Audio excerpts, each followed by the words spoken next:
Hello and welcome back everyone. In this episode of my Let's Play series, we're going to upscale the power plant, create a more efficient coal to steel connection, and set out on a dark and dangerous quest to find S.A.M. But we're not doing that right away. We also need to start producing more project parts, and right now, that's not really happening. So here's the plan. I'll set up versatile framework production first, then start working on factory upgrades and blueprints if I have the time, while slowly filling in the space elevator requirements. That's the plan. But I'm terrible at sticking to plans, so we'll see how it actually goes. Frameworks are produced at a rate of 5 per minute, so one machine should be enough to match my smart plating production, especially since I'm short on steel beams anyway. I think I might not even have enough for a single assembler. First I need to bring in steel beams into my main factory. Luckily, production is so painfully slow that a simple Mark I belt will do. That means I can drag a long spaghetti belt all the way from my steel factory to the main bus. It may look awful, but hey, at least it works. Gotta make sure I don't block the tractor's path though, so I lift the belt over this canyon and carefully drag it just to the side of the tractor path. Then I tie it into the main bus and split it neatly into the versatile framework assembler, which then feeds directly into the space elevator. Normally I don't like feeding things straight into the elevator because I constantly have to change the setup, but for now I just want to track my progress easily. Next up, the coal power plant. At this point, I should have enough reinforced iron plates to build a Mark II belt directly from coal to steel, removing the need for a truck entirely. But then reality hits. I'm not producing enough coal. And to make matters worse, I also forgot concrete. Classic. I start tearing down a few foundations just to get enough materials to place belt supports. On top of that, I'm hitting my power limit. Alright, one problem at a time. Let's build 5 more generators first. After some quick scavenging, a bit of handcrafting, because of course I forgot to bring the reinforced plates as well, and a few back and forth runs, I finally finished them. Man, some dimensional depots would sure be nice right about now. Too bad I don't have S.A.M. Now I've doubled my power output, but that means I've doubled my coal consumption as well. And I'm already out. I could fix that with power shards, if I had any. Well, actually I do have a few, but I'll need a lot more, and I don't want to waste yellow and pink slugs yet. I'd rather unlock production amplification first. That way I get double the shards per slug if I make them in a slooped constructor. That's a huge deal, especially for pink ones. You can get 10 shards per slug. And since everything I need is now outside my factory, you know what that means? It's exploring time. I can't scan for S.A.M yet, so I check the Satisfactory calculator map. Looks like there's some nearby. Also, I spot a summer sloop really close, and since it's so close, I go for that first. When I reach the spot, it turns out it's actually underground, and I need to find a cave entrance. But you know what's great about tractors? They don't take fall damage. After a quick drop off a cliff, I find the cave entrance. And immediately regret it. Spiders. God, they're everywhere, and they won't stop moving. Oh, glad that's over. This cave is weird. Am I going in circles? Am I lost here? Oh no, that's a big one. Hope it doesn't chase me. And it goes down. Wait, there it is. I finally grab the sloop and head back. And now I have no idea how to get out. But eventually I stumble across the exit and head towards the S.A.M site. On the way, I spot a power slug, make a quick stop to grab it, and wouldn't you know it, right next to it there's a Mercer sphere. This desert is full of treasures. It's high up, but no worries, I use my trusty ladder to climb. Seriously, you could say the return on investment for this ladder unlock is through the roof. Get it? Roof, ladder, never mind. There's a big spitter guarding the cliff. I try to snipe it, but that's not working. This one's closer, and I need to dodge a lot of projectiles. So I jump in close, do some fancy dodging, and take it down. Hatchers next, then the sphere. Easy. Back on the road, on my way to find the S.A.M node. When I finally reach the right spot, I find another Mercer sphere. This one surrounded by gas pillars and spiders. Good thing I'm basically untouchable inside the tractor. I run the spiders over and park right next to the sphere. Pro tip, if you're at full HP or close, you can quickly hop out, grab the item and jump back in before dying to the poison gas. But where's the S.A.M? I use photo mode to scout around. Nothing. Oh, I know, it's underground again.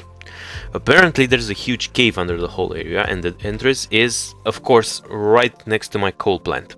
You know, right where I started this journey. I head back that way to find it. Hidden behind a pillar, another spitter and a yellow slug. The amount of slugs in this desert is wild. I probably have enough by now, but the quest is already started, so no turning back. When I reach the spot, I jump down a big cliff, only to find the cave blocked by boulders. Great, no nobelisks yet, and I won't get them anytime soon. So I'll have to find another way in. I head back out on a long drive in hopes of finding another cave entrance, when I find another summer slope. But it's in a toxic gas area, and I'm low on HP, so I just mark it for later. Finally I reach the spot where the second entrance should be, park my tractor on top of a spitter, naturally, and find another yellow slug. I'm swimming in these by now. I climb up, grab it, and start looking for the cave. Guess it's somewhere below, maybe on the side of the mountain. Nope, turns out it's all the way down on the beach. Okay, time for some cave diving. I'm already dreading what comes next. You know what I mean. Darkness, tight spaces, spiders. Here we go. I move carefully, pick up another slug, and then... oh no, spiders. Lots of spiders. Oh, here's another one. Oh god, there's a million of them. They just keep coming. Just how many of them are there? Eventually I clear them out and collect their remains. I'll need those for later. The Xenobasher isn't cutting it anymore. I'm going to have a heart attack. So I switch to the rebar gun and see if I can snipe them from a distance. And much better. Until I reach this cliff. It feels like jumping straight down will be dangerous. However, this looks like a nice place where I can snipe spiders from. Let me see how it goes. Nope, not great. A little higher. Man, this is really good. I feel like a sniper right now. I parachute my way to grab the Mercer Sphere. And oh god, I missed the cliff. They saw me again. Switching to panic swinging mode. Phew. Looks like that's the last of them. Okay, grabbing the sphere and carrying it on. Oh look, a power slug and more spiders. Yay. Finally I reach a big open cavern. This should be where the S.A.M site is. It looks clear. Oh no, something saw me. Something saw me. It's coming after me. No. Oh god, not again. No. Oh look, more horrors. Underground rock spider. I deal with them and finally reach the S.A.M node. Time to place the miner. Wait, I need a workbench first, and...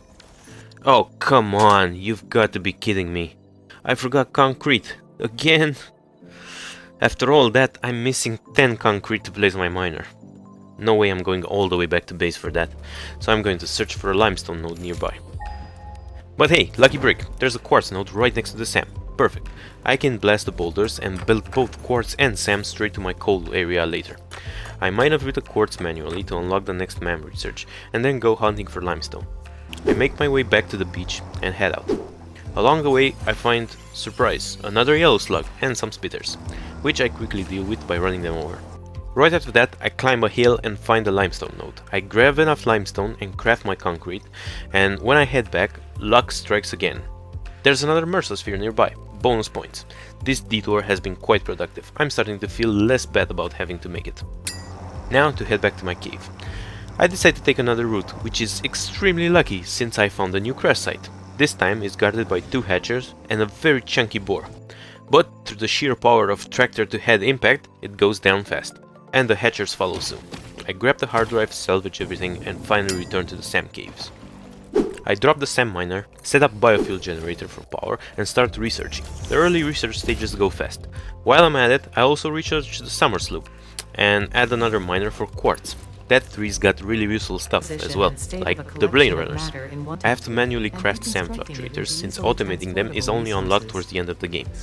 The first research only requires 1 fluctuator, but the one to unlock dimensional storage needs 10, and so does the one that leads to production amplification.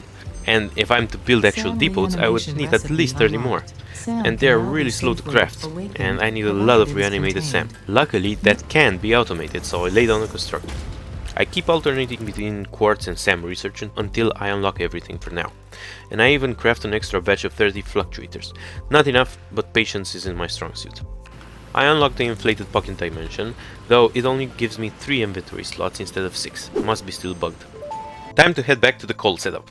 Along the way I run into the poisoned summer slope I skipped earlier, but this time I have full HP and I can finally grab it.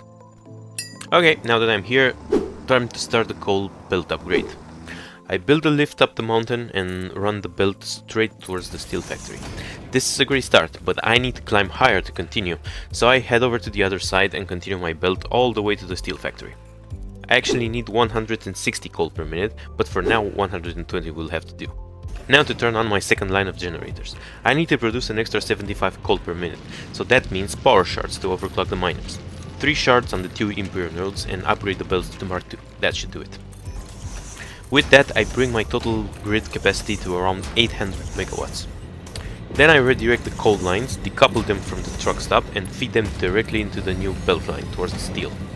Wait, there's a problem. I still need to send coal to my main factory for the Caterium line. So I add another shard to the miner and split the belt, 120 for steel, 60 to the main.